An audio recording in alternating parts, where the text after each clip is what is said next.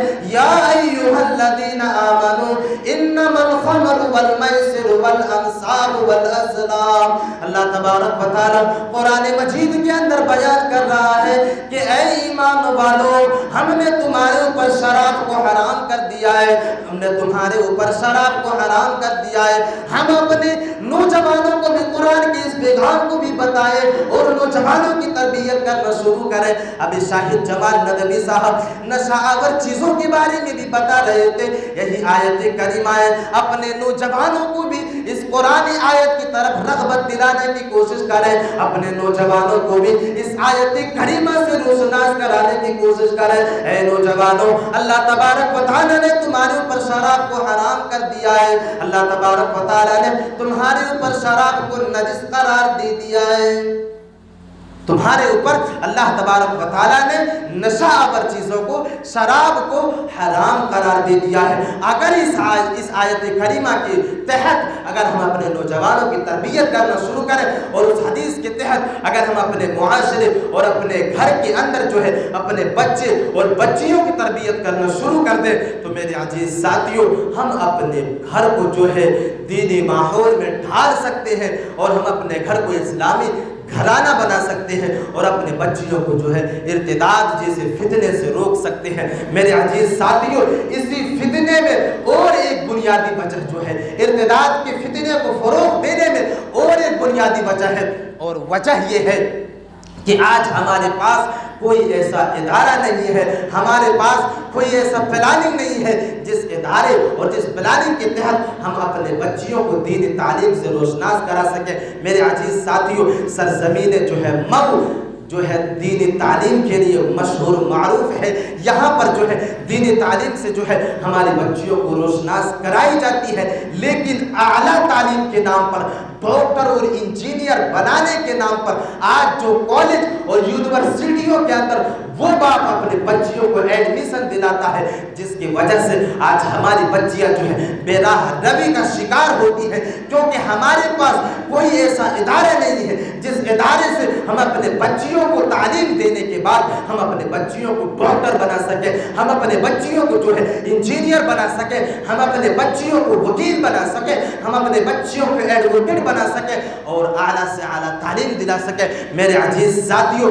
ارتداد کے فتنے میں ایک وجہ اور ایک ریزن یہ بھی ہے کہ ہمارے پاس کوئی بڑا ادارہ نہیں ہے، ہمارے پاس کوئی پلاننگ نہیں ہے، کوئی منصوبہ نہیں ہے جس کے تحت ہم اور آپ جو ہے اس دنیا کے اندر اور اپنے معاشرے کے اندر بچیوں تک دین تعلیم کو پہنچا سکے، بچیوں تک جو ہے ہم اسلامی تعلیم کو پہنچا سکے۔ میرے عزیز ساتھیوں آج ایک وجہ یہ بھی ہے کہ آج ہماری بچیاں اعلیٰ تعلیم کے نام پر ڈاکٹر اور انجینئر بننے کے نام پر جب کالج اور یونیورسٹیوں کا رخ کرتی ہے تو میرے عزیز ساتھیوں وہاں پر جو ہے بے راہ روی کا شکار ہوتی ہے۔ میرے عزیز ساتھیوں میں چاہوں تو ایک مضمون آپ لوگوں کے سامنے بیان کر دوں، بس چھوٹا سا ایک مضمون جس سے آپ اندازہ لگانے کی کوشش کریں کہ کس طرح اعلیٰ تعلیم کے نام پر ہماری بچیوں کو دین سے پھیرا جا رہا ہے، ہماری بچیوں کو جو ہے ارتداد کے فتنے میں پھنسایا جا رہا ہے۔ میرے عزیز ساتھیوں ایک مضمون نگار لکھتے ہیں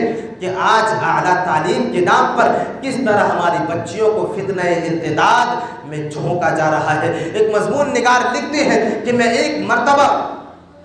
ہاگڑا سے پٹنہ کے لیے سفر کے لیے نکلا۔ میرے عزیز ساتھیوں آپ اس مضمون سے اندازہ لگانے کی کوشش کریں کہ اعلیٰ تعلیم کے نام پر کس طرح ہماری بچیاں فتنہ ارتداد کی طرف جا رہی ہیں۔ وہ مضمون نگار کہتے ہیں کہ ہم نے جو ہے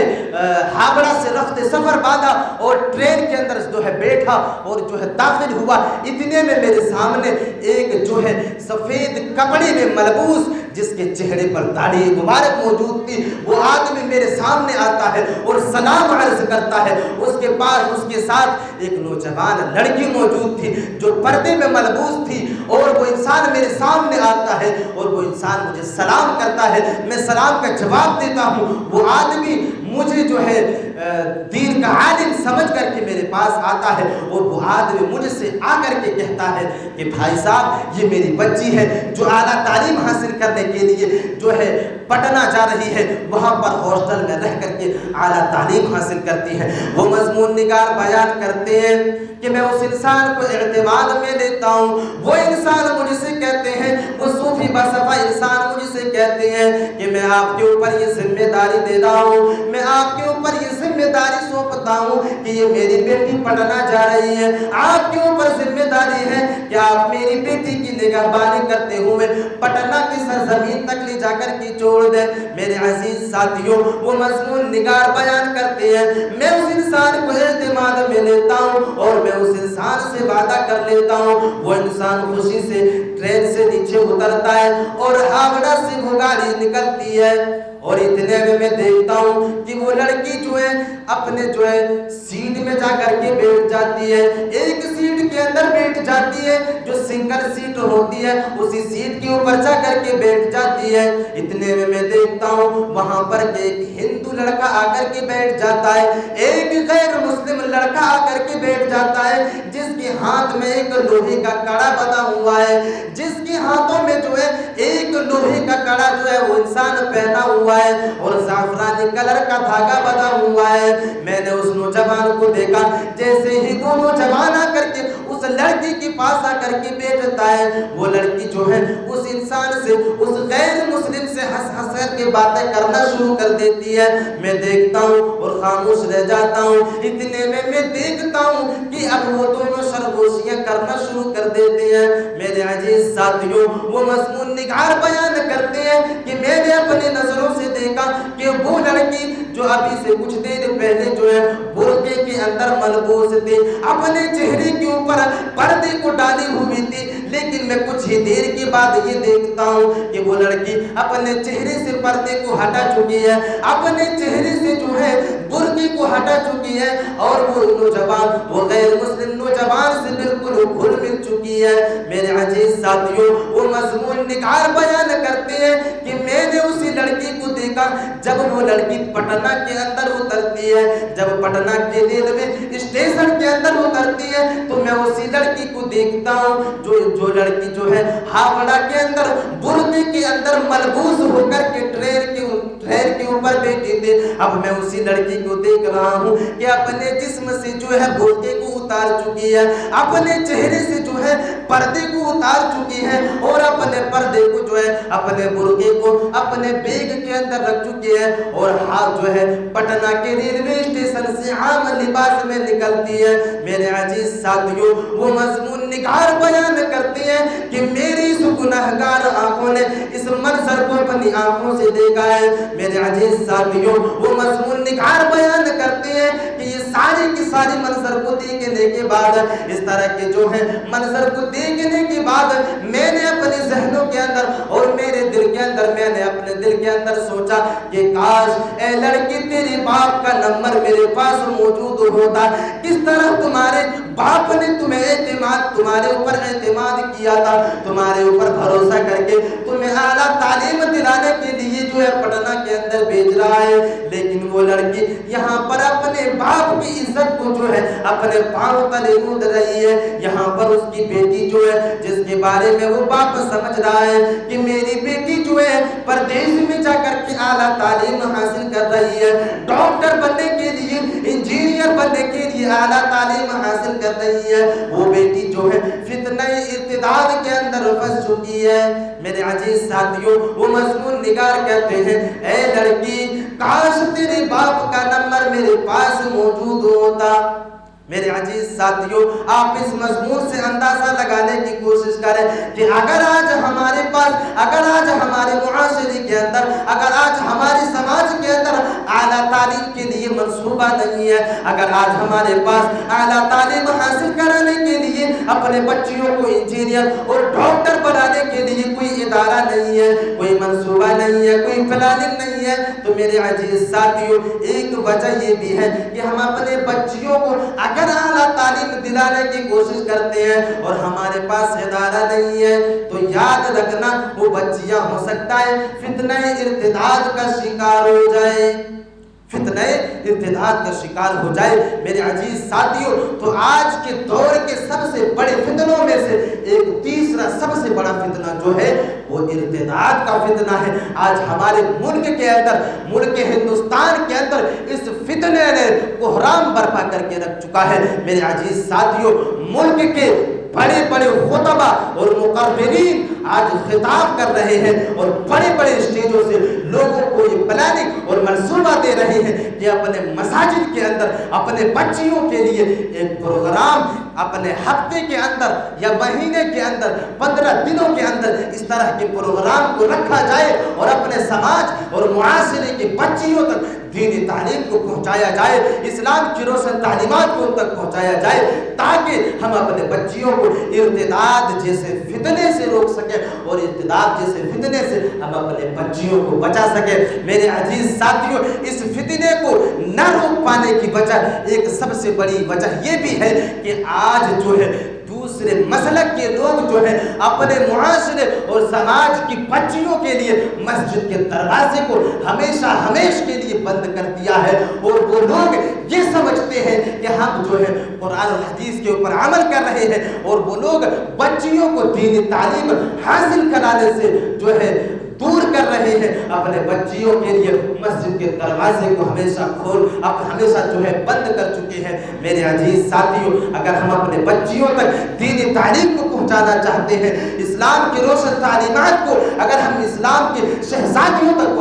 پہنچانا چاہتے ہیں، تو میرے عزیز ساتھیوں ہمیں اور آپ کو یہ قدم اٹھانا ہوگا اور یہ منصوبہ اور یہ پلاننگ بنانا ہوگا کہ ہم اور آپ اپنے بچیوں کے لیے اس طرح کے ایک پروگراموں کا انعقاد کرنے کی کوشش کریں، جس طرح کے پروگراموں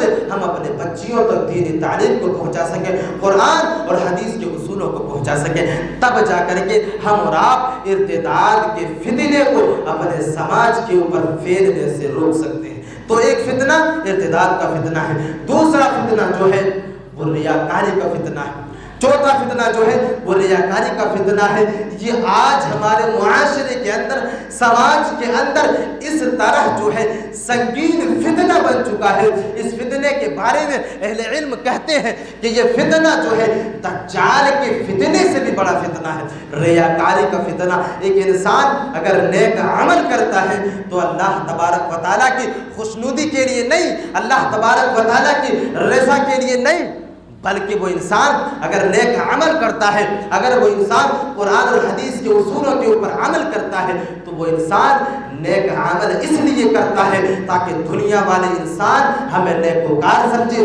تاکہ دنیا والے انسان ہمیں پرہیزگار سمجھے، تاکہ دنیا والے انسان ہمیں جو ہے نمازی سمجھے، اسی لیے نماز کو پڑھتے ہیں۔ میرے عزیز ساتھیوں، آج ہمارے معاشرے کے اندر بڑے فتنوں میں سے ایک بڑا فتنہ ریاکاری کا فتنہ ہے۔ اس فتنے سے بھی ہمیں اور آپ کو بچنے کی ضرورت ہے، جس کے بارے میں اللہ کے نبی صلی اللہ علیہ وسلم نے فرمایا کہ اگر ایک انسان ریاکاری کے فتنے کے اندر اگر پڑ جاتا ہے تو اللہ تبارک و تعالیٰ اس کے بھی نیکیوں کو تباہ و برباد کر دیتا ہے، اللہ تبارک و تعالیٰ ان کی بھی نیکیوں کو غارت کر کے رکھ دیتا ہے، اللہ تبارک و تعالیٰ ان کے بھی نامہ اعمال کو تباہ و برباد کر کے رکھ دیتا ہے۔ میں ایک حدیث کو آپ لوگوں کے سامنے بیان کر دوں، اس کے بعد میں اپنی تقریر کو ختم کروں گا انشاءاللہ۔ ایک حدیث کے اندر اللہ کے نبی صلی اللہ علیہ وسلم بیان کرتے ہیں، ارشاد فرماتے ہیں کہ کل قیامت کے دن اللہ تبارک و تعالیٰ ایک ایسے انسان کو اللہ تبارک و تعالیٰ کے سامنے حاضر کیا جائے گا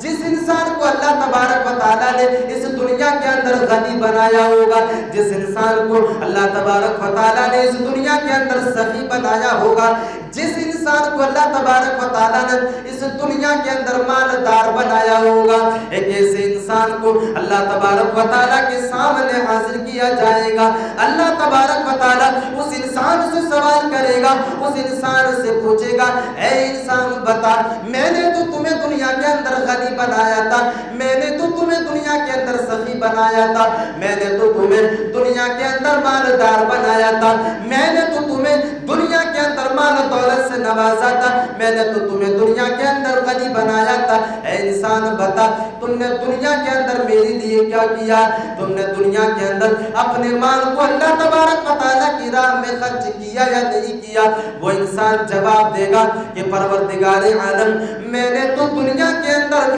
اپنی دولت کو جو ہے اللہ تبارک و تعالیٰ کی خوشنودی کے لیے لٹا دیا، اللہ تبارک و تعالیٰ کی رضا جوئی کے لیے لٹا دیا، اللہ تبارک و تعالیٰ کی خوشنودی کے لیے لٹا دیا۔ میرے عزیز ساتھیوں، اللہ تبارک و تعالیٰ اس انسان سے کہے گا، اللہ تبارک و تعالیٰ اس انسان کو جواب دے گا، کذبتا، تو جھوٹا ہے، تو جھوٹ بول رہا ہے، تو جھوٹا ہے، تو جھوٹ بول رہا ہے، تم نے اپنی دولت کو دنیا کے اندر اس لیے لٹایا تھا، تم نے اپنے مال کو دنیا کے اندر اس لیے لٹایا تھا، تم نے دنیا کے اندر اپنے مال و دولت کو اس لیے خرچ کیا تھا تاکہ دنیا والے انسان تمہیں امیر سمجھے، تاکہ دنیا والے انسان تمہیں غنی سمجھے، تاکہ دنیا والے انسان تمہیں مالدار سمجھے، اس لیے تم نے اپنی دولت کو جو ہے لٹایا تھا، اس لیے تم نے اپنی دولت کو جو ہے خرچ کیا تھا۔ میرے عزیز ساتھیوں تصور کریں یہ ایک ایسا انسان ہے جس نے اللہ تبارک و تعالیٰ کی خوشنودی کے لیے، جس نے اللہ تبارک و تعالیٰ کی رضا جوئی کے لیے اپنے دولت کو اللہ تبارک و تعالیٰ کی راہ میں خرچ کیا ہوگا، اللہ تبارک و تعالیٰ کی خوشنودی کے لیے خرچ کیا ہوگا۔ اللہ تبارک و تعالیٰ ایسے انسان کے بارے میں فرشتوں کو حکم دے گا کہ اے میرے فرشتے، جائے اس انسان کو منہ کے بل گھسیٹتے ہوئے جہنم کے اندر ڈال دیا جائے، کیونکہ اس انسان نے جس چیز کے لیے دنیا کے اندر عمل کیا تھا، جس چیز کے لیے اپنے دولت کو خرچ کیا تھا، اپنی مال کو جو ہے لٹایا تھا، وہ چیز اسے دنیا کے اندر مل چکا تھا۔ میرے عزیز ساتھیوں اللہ تبارک و تعالیٰ کہے گا کہ اس انسان نے دنیا کے اندر اپنے آپ کو غنی کہلوانے کے لیے، اپنے آپ کو مالدار کہلوانے کے لیے مال اور دولت کو خرچ کیا تھا۔ دنیا والے انسان نے اس کو مالدار بھی سمجھا، دنیا والے انسانوں نے اسے غنی بھی سمجھا، اب اس کے لیے یہاں پر کوئی بدلہ نہیں ہے۔ میرے عزیز ساتھیوں تو یہ ریاکاری کا فتنہ ہے، یہ ریاکاری کا انجام ہے کہ اگر ایک انسان اپنی دولت کو بھی اللہ تبارک و تعالیٰ کے راستے میں خرچ کرتا ہے اور اگر اس کے دل کے اندر ریا و نمود پائی جاتی ہے تو اللہ تبارک و تعالیٰ اس کی اس نیکی کو بھی تباہ و برباد کر دے گا۔ اللہ تبارک و تعالیٰ کے یہاں اس کا کوئی بدلہ اور کوئی اجر نہیں ملے گا۔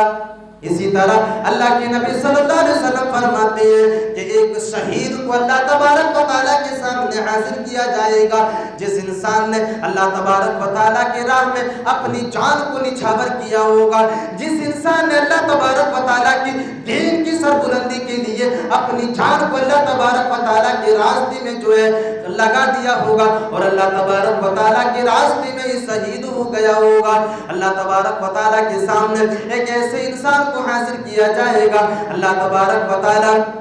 اس انسان سے کہے گا اے انسان میں نے تو تمہیں دنیا کے اندر جو ہے طاقتور بنایا تھا، میں نے تمہیں دنیا کے اندر جری بنایا تھا، میں نے تو تمہیں دنیا کے اندر جو ہے پہلوان بنایا تھا، بتاؤ تم نے اپنی طاقت سے دین اسلام کے لیے کیا کیا؟ تم نے جو ہے اپنی قوت کے بل پر جو ہے اللہ تبارک و تعالیٰ کے لیے کیا کیا؟ وہ انسان کہے گا کہ پروردگار عالم میں نے تو دین اسلام کی سربلندی کے لیے، میں نے تو دین اسلام کی سربلندی کے لیے پروردگار عالم میں نے اپنی جان کو بھی نچھاور کر دیا اور میدان جنگ میں لڑتے لڑتے شہید ہو گیا۔ میرے عزیز ساتھیوں اللہ تبارک و تعالیٰ اس انسان سے کہے گا کذبتا تو جھوٹا ہے، تو جھوٹ بول رہا ہے، تو جھوٹا ہے، تو جھوٹ بول رہا ہے، تم نے تو میدان جنگ میں اس لیے شہید ہونا گوارا کیا تھا تاکہ دنیا والے انسان تمہیں طاقتور سمجھے، تاکہ دنیا والے انسان تمہیں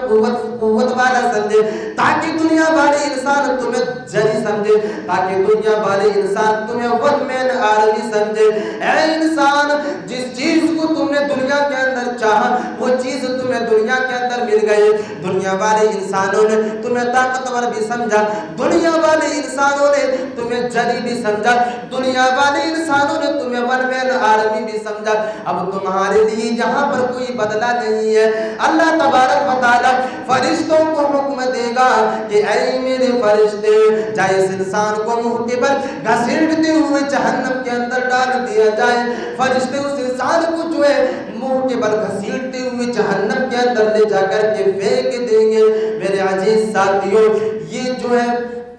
ریاکاری کا فتنہ ہے، یہ ریاکاری کا فتنہ ہے کہ اگر ایک انسان جو ہے دنیا والے انسانوں کو دکھانے کے لیے کوئی عمل کرتا ہے تو اللہ تبارک و تعالیٰ کے یہاں کوئی بدلہ موجود نہیں ہے۔ اسی طرح اللہ تبارک و تعالیٰ کے یہاں اللہ کے نبی صلی اللہ علیہ وسلم فرماتے ہیں کہ ایک علم والے انسان کو لایا جائے گا، ایک قاری کو بلایا جائے گا جس نے اس دنیا کے اندر علم کو حاصل کیا ہوگا اور اپنے علم کو دوسروں تک بھی پہنچایا ہوگا۔ میرے عزیز ساتھیوں اللہ تبارک و تعالیٰ ایسے انسان سے بھی سوال کرے گا کہ ہم نے تمہیں دین کا علم عطا کیا تھا، ہم نے تمہیں دین کا علم عطا کیا تھا، بتاؤ تم نے اس دین کے علم سے لوگوں تک، اس دین کے علم کے لوگوں تک کتنا پہنچایا؟ میرے عزیز ساتھیوں وہ قاری انسان جواب دے گا، وہ اہل علم جواب دیں گے کہ پروردگار عالم میں نے تو دین کو جو ہے دین کے علم کو دوسروں تک پہنچا پہنچانے کے لیے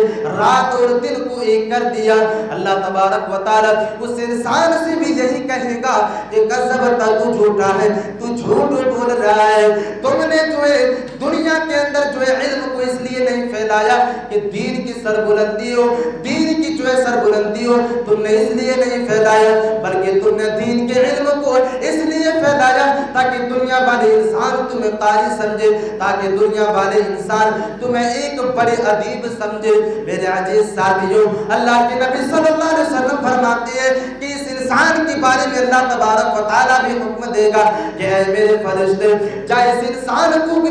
منہ کی بل گھسیٹتے ہوئے جہنم کے اندر داخل کر دیا جائے، کیونکہ اس انسان نے جو دنیا کے اندر چاہا تھا وہی چیز اسے دنیا کے اندر مل گئی۔ اب اس کے لیے یہاں پر کوئی بدلہ نہیں ہے، اب یہاں پر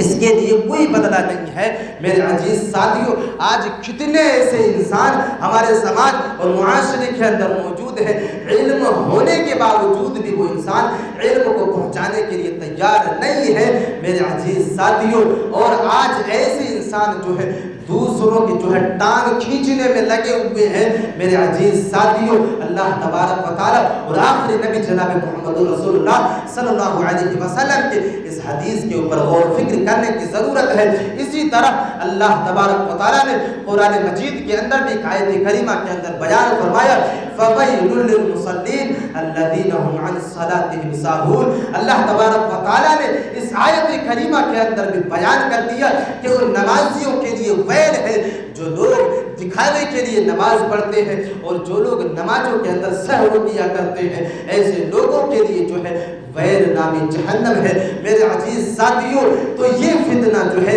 ریاکاری کا فتنہ ہے۔ ہمیں اور آپ کو اس طرح کے فتنوں سے بچنے کی ضرورت ہے اور اپنے گھروں سے اس طرح کے فتنوں کو ختم کرنے کی ضرورت ہے۔ معاشرے کے اندر تو کئی طرح کے فتنے موجود ہیں، اگر گفتگو کیا جائے تو ایک لمبے وقت کی ضرورت پڑے گی۔ میرے عزیز ساتھیوں، یہ 4 فتنے میں نے آپ لوگوں کے سامنے بیان کیا۔ امید ہے کہ اللہ تبارک و تعالی ہمیں اور آپ کو اس طرح کے فتنوں سے بچنے کی توفیق عطا فرمائے، اور میں نے قرآن اور حدیث سے اس طرح کے فتنوں کے ازالے کے بارے میں فرمایا اور اس طرح کے فتنوں سے بچنے کے بارے میں فرمایا۔ امید ہے کہ اللہ تبارک و تعالی ہمیں اور آپ کو کئی بھی باتوں پر عمل کرنے کی توفیق عطا فرمائے۔ پروردگار عالم، جو باتیں آج یہاں پر اور اس پروگرام سے جو باتیں آج لوگوں تک پہنچی ہے، چاہے وہ شاہد جمال ندوی حفظہ اللہ کے تعلق سے ہو یا ناظم جلسے کے تعلق سے، جلسے کی طرف سے ہو یا پھر صدر اجلاس کی طرف سے ہو، جو بھی باتیں جو ہے سامعین تک پہنچی ہے، اللہ تبارک و تعالی ان تمام کے تمام باتوں پر ہمیں اور آپ کو عمل کرنے کی توفیق عطا فرمائے۔ پروردگار عالم، جن لوگوں نے اس پروگرام کو جو ہے نیک نیتی کے ساتھ رچایا اور بسایا ہے، اللہ تبارک و تعالی تو ان نیک نیتوں کو قبول فرما لے، اور اللہ تبارک و تعالی ان لوگوں کے اس طرح کے پروگراموں کو جو ہے ذریعہ نجات بنائے۔ اللہ تبارک و تعالی ہمیں جب تک اس دنیا کے اندر زندہ رکھے، قرآن اور حدیث کے اصولوں کے اوپر زندہ رکھے اور خاتمہ بالخیر ہو۔ بارک اللہ لنا ولکم فی القرآن العظیم ونفعنا وإياکم بالآیات والذکر الحکیم، انہ تعالی جواد ملک بر رؤوف رحیم۔ والسلام علیکم ورحمۃ اللہ وبرکاتہ۔